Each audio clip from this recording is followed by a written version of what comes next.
За цаашдаа бид энэ бүсийн хөгжлийг илүү оновчтой бөгөөд үр дүнтэй хэрэгжүүлэхийн тулд энэ хувийн эвшлүүд бодиттойгоор дэмжиж ажиллана гэж. Нийт 7 асуудал бий. Хувийн эвшлийн идэвх санаачлагыг нэмэгдүүлэх, хөрөнгө оруулагчдын итгэлийг дахин сэргээх, хамтарч ажиллаж илүү их хөрөнгө оруулалт хийх боломжийг бүрдүүлж бүс нутгийн хөгжлийг бүрдүүлэх. Өөрөөр хэлэх юм бол татвар хөрөнгө оруулалт хууль эрх зүйн орчин байж байгаа. За дээрэс нь энэ тогтвортой бодлого, хүний нөөцийн дэд бүтц гэдэг. Та бүхэн дээр харж байгаа бид өссөн хөгжлөө үндэсний хэмжээнд, аймаг орон нутгийн хэмжээнд, бүс нутгийн хэмжээнд аймаг орон нутгийн. Тэгээд орон нутгийн буюу сум багийн түвшинд хүртэл ингэж оролцоог хангах зөв төлөвлөлтүүдийг хийе гэж. Өсөлтийн энэ төвийн онол дээр тулгуурлаж бид энэ Монгол улсын хувьд энэхүү онлын чиг хандлагыг ашиглаж байж байгалийн нөөц баялаг, за дээрэс нь байршлын давуу тал, эдийн засгийн голдох салбарууд, нийгмийн үйлчлэгээний өнөөгийн түвшин, бүр цаашдаа байгаль орчны давуу талыг харгалзан нийт 3 бүлэг 19 шалгуураар ийм тооцоолыг хийж үндсэндээ бол орон нутгийн 91 өсөлтийн төвүүдэд бас барьж байгуулъя гэж ингэж төлөвлөж байгаа. Энэ өсөлтийн төвүүдийг бид яагаад ингэж байршуулж энэ тооцооллыг хийж байгаа нөхөр өссөн хөгжлийн олон улсын шилдэг туршлага өөрөө энэ төвүүдэд байгуулж 330 сумыг бид хөгжлийн төвүүдтэй болгоно гэж. За энэ 91 өсөлтийн төв өөрөө алстаа сум дундын төв гэж өмнө байдаг шиг, гэхдээ өөрөө өссөн хөгжлийн гол төвүүд болж хөгжөхөөр энэ дээр тооцоолж байна.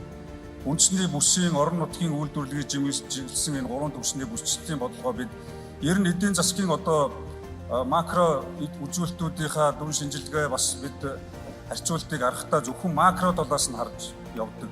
Нөгөө микро талаас нь илүү тооцоол хийж аж ахуй нэгжүүдэд орон нутаг сум багийн түвшинд яаж дэмжих юм, өрхийн урлагийг яаж дэмжих юм, нийгмийн асуудлууд, эрх зүй, эдийн засаг, эрүүл мэндийн амьдралын чанарын асуудлуудыг яах юм гэдгээ орхиодогтой адилхан өссөн хөгжлийн бодлогын хүрээнд хүртэл бид зөвхөн 6 бүсийн асуудлаа яриа зогсохгүй. Мэдээж үндэсний бодлогын хүрээнд бол орон нутаг бүсийнхаа хүрээнд тэгээд сум багийнхаа түвшинд хүртэл микро түвшинд нь орж ажлын байр, хүүхдийн эрүүл мэнд, хүний аюулгүй байдал гэдэг асуудлуудаа хүртэл цогцоор нь уялдаа холбоотойгоор тооцоолж судалж түн чиглэсэн дөрвтэй арга хэмжээнүүдийг авч хэрэгжүүлэх гэж байгаа. Тэгэхээр энэ 70 суурин газрын 91 орон нутгийн төвдөр газар зүүн заалт бүхий орон нутгийн брэндээ бий болгоё. Түүхий бүтээгдэхүүн бэлтгэн ханган нийлүүлэх, ангилан ялгах, тордох энэ ажлуудаа хийя. Тэгээд тээвэр логистик худалдаа үйлчлэгээний кластеруудаа энэ дээр байршуулъя гэж байгаа. Энийг хийж чадахгүй бол бид өссөн хөгжлийнхаа бодлого зорилтод хүрч чадахгүй. Энэ зүгээр хийсвэр өнгөцгөн яриа бодлогын төвшин болоод өнгөрөх юм асуудал. Тэгэхээр энэ бол хамгийн чухал бүрчилсэн хөгжлийн эднэс амин сүнс гэж хэлж байна. Энд бид загвар үйлдвэр технологийн паркуудаа байгуулна. Үйлчлэгээ худалдааныхаа загвар стандартуудыг нэвтрүүлнэ. Ингээд хүний хөгжлийн төвүүд бий болж хувирах асуудлууд байна.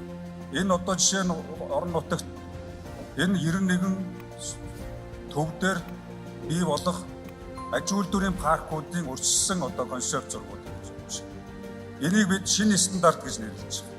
Түүнээс биш тэнд нэг барилга, энд нэг үйлдвэр эргээд харахад ажиллах хүчин байхгүй, эмнэлэг сургууль байхгүй, хүний нөөц нь байхгүй. Бид сайхан үйлдвэр ярьж болно, сайхан дэд бүтц хийж болно, зам тавьж болно. Сургууль нь байхгүй, эрүүл мэндийн үйлчлэгээ чанаргүй.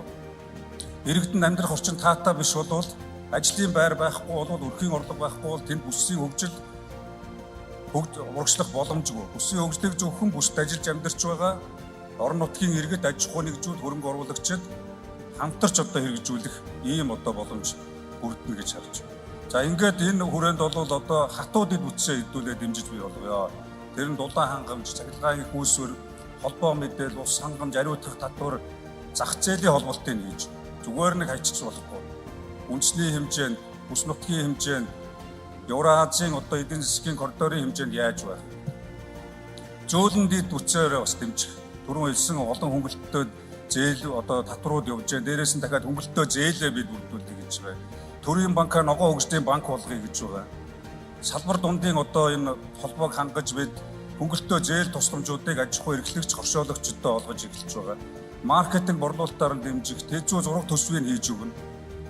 Хэрээн төгжүүлэлтийг хийж өгнө, стандартаар нь хангаж өгнө. Дээрээс нь инновац технологийн дамжуулалт, үржилт сэлээгч, генетикийн нөөц, шинэ хоршоо, төрийн худалдан агуултын үйл ажиллагаанууд дээр хүртэл ил тод нээлттэй гэхдээ тогтвортой бас хянах ийм тогтолцоог бий болгож ээж цааш нь бодлого үргэлжлүүлье гэж